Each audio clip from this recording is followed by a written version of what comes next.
Hello दोस्तों, आज के वीडियो में बात करने वाले हैं जीटीएल इंफ्रा स्टॉक के बारे में। So guys, GTL infra stock पे लास्ट सेशन पर अपने को गिरावट मिली थी। फिलहाल अभी Q3 रिजल्ट्स को लेकर क्या अपडेट नज़र आ रही है। काफ़ी ज़्यादा जो कमेंट्स ये देखने को मिल रहे थे कि कंपनी की एएसएम लिस्ट को लेकर क्या अपडेट नज़र आ रही है और आखिरकार दोस्तों कल मार्केट में कैसे उतार चढ़ाव के साथ रिकवरी देखने को मिलेगी या नहीं, तो वो चीज़ भी कवर करने वाले हैं। और जीटीएल इंफ्रा का दोस्तों अभी क्या जो डेटा बेस चल रहा है जिसमें कंपनी का लगातार कर्ज तेज़ी से इंक्रीज हो रहा है, तो उन चीज़ों को भी कवर करेंगे। पर बाई शेयर के लिए कोई सजेशन नहीं रहेगी। यहाँ पे अगर बात की जाए तो दोस्तों इसके लास्ट क्लोजिंग अपने को 1 रुपये 88 पैसे पे तो नज़र आई थी, पर कंटिन्यूसली अपने को यहाँ पे उतार चढ़ाव देखने को मिले हैं। अब इस स्टॉक में मेन चीज़ ये देखने को मिली है कि दोस्तों बम्प और डंप का जो खेल था वो काफ़ी ज़्यादा नज़र आया है। रीज़न ये देखने को क्या मिल रहा है कि इन चीज़ों का सीधा ताल्लुक कहाँ से देखने को मिल रहा है कि 4 रुपये 33 पैसे तक इस स्टॉक की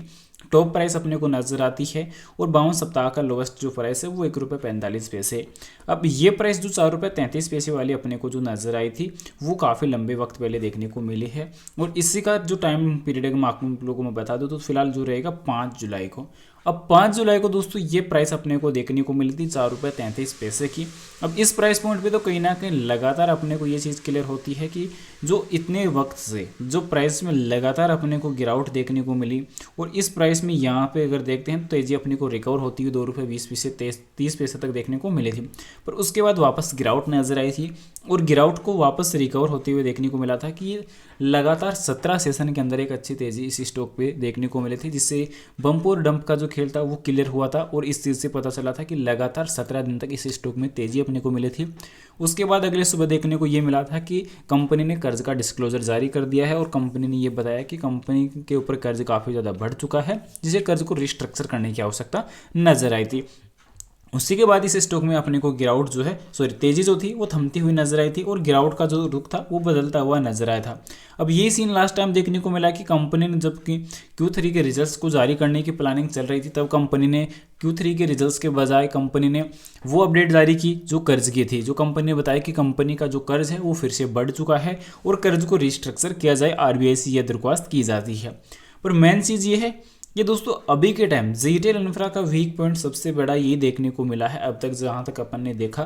कि कंपनी अपने बिजनेस को बढ़ाने की कुछ प्लानिंग कर नहीं रही है, अपने बिजनेस में कुछ भी जो है माइंडसेट अच्छा यूज़ कर नहीं रही है, क्योंकि लगातार कंपनी के दोस्तों बड़ी 10 कमजोरियां देखने को मिली है। अब इसमें से क्या कमजोरियां हैं वो भी मैं आप लोग को बता दूं, तो वो यहाँ पे विदन प्रूफ दोस्तों देख सकते हैं कि कितनी ज़्यादा कमजोरियाँ देखने को मिल रही है। High interest payment compare to earning, fail in quarterly revenue and net profit, सालाना तौर पर कंपनी के रिजल्ट्स में भी और सालाना तौर पर भी कंपनी रेवेन्यू और नेट प्रॉफिट जनरेट कर पाने में सक्षम नहीं है और कंपनी का कैश फ्लो लास्ट 2 साल से लगातार गिरता हुआ नजर आया है। तो ये बड़े पॉइंट अगर देखते हैं तो वो काफ़ी ज़्यादा रहेंगे। आरएसआई इंडिकेटर की जो प्राइस है वो भी काफ़ी वीक हो चुकी है और जब ये मोमेंटम प्राइस है और शॉर्ट मिड लॉन्ग टर्म की जो एवरेज मोमेंटम प्राइस होती है वो अगर यहाँ पे वीक हो जाती है तो कहीं ना कहीं काफ़ी ज़्यादा जो नेगेटिव पॉइंट है वो मार्केट में भी क्रिएट हो जाते हैं।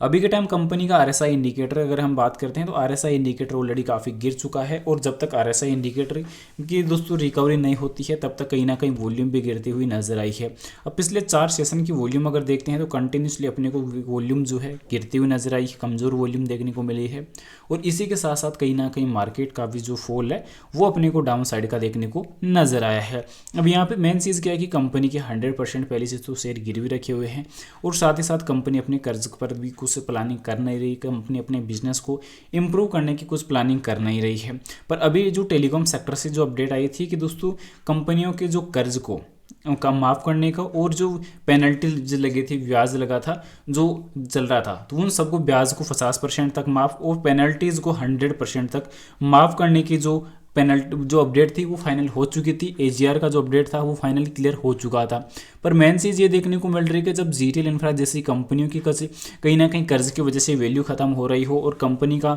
जो डेटाबेस हो वो भी कहीं ना कहीं काफ़ी कमज़ोर देखने को मिल रहा हो, तो इस वजह से कहीं ना कहीं कंपनी का जो डेटा है वो तो गिरना लाजमी है। क्योंकि अभी जो Q3 के लिए दोस्तों एसएसपी कंपनी ने रिलीज़ की है उसमें एक बार फिर से जो डीआई की इन्वेस्टमेंट है वो घटती हुई देखने को मिली है। साथ ही साथ एफआई वालों ने तो ऑलमोस्ट अपना जो जो टोटल इन्वेस्टमेंट था वो निकाल ही दिया है। तो ये वीक पॉइंट अभी के टाइम जीटीएल इंफ्रा के लिए देखने को मिल रही है, क्योंकि कर्ज के चलते कंपनी आगे आने वाले टाइम में कभी भी डिलिस्ट होने के कगार पर जाती हुई नजर आ रही है, क्योंकि मार्केट कैप से ज़्यादा तो दोस्तों कंपनी के ऊपर अभी के टाइम कर्ज देखने को मिल रहा है। तो दोस्तों अभी के टाइम जो भी डिसीजन हो वो सोच समझ के लेने की आप लोग को रिक्वायरमेंट रहने वाली है, क्योंकि कंपनी का लगातार जो ईपीएस रेट था वो भी गिर चुका है। साथ ही साथ यहाँ पे अगर बात की जाए तो आरओसी आरओई कंपनी का जनरेट बिल्कुल हो नहीं रहा है, और कंपनी के एनुअली जो लॉस है वो भी तेज़ी से इंक्रीज हो रहे हैं। तो फिलहाल आप लोग को ध्यान रखने की सबसे बड़ी आवश्यकता यही है कि अभी के टाइम जीटीएल इंफ्रा दोस्तों कहीं ना कहीं कंपनी कर्ज में तेज़ी से दबती हुई नजर आ रही है। फिलहाल बाई सेल के लिए कोई सजेशन नहीं रहेगी, जानकारी ओनली एजुकेशन पर्पज़ के लिए रहेगी। इन्वेस्टमेंट करने से पहले अपनी फाइनेंशियल एडवाइजर की सलाह जरूर ले या खुद की पर्सनल रिसर्च जरूर से कर ले। Thanks for watching this my video. जय हिंद, जय भारत, वंदे मातरम।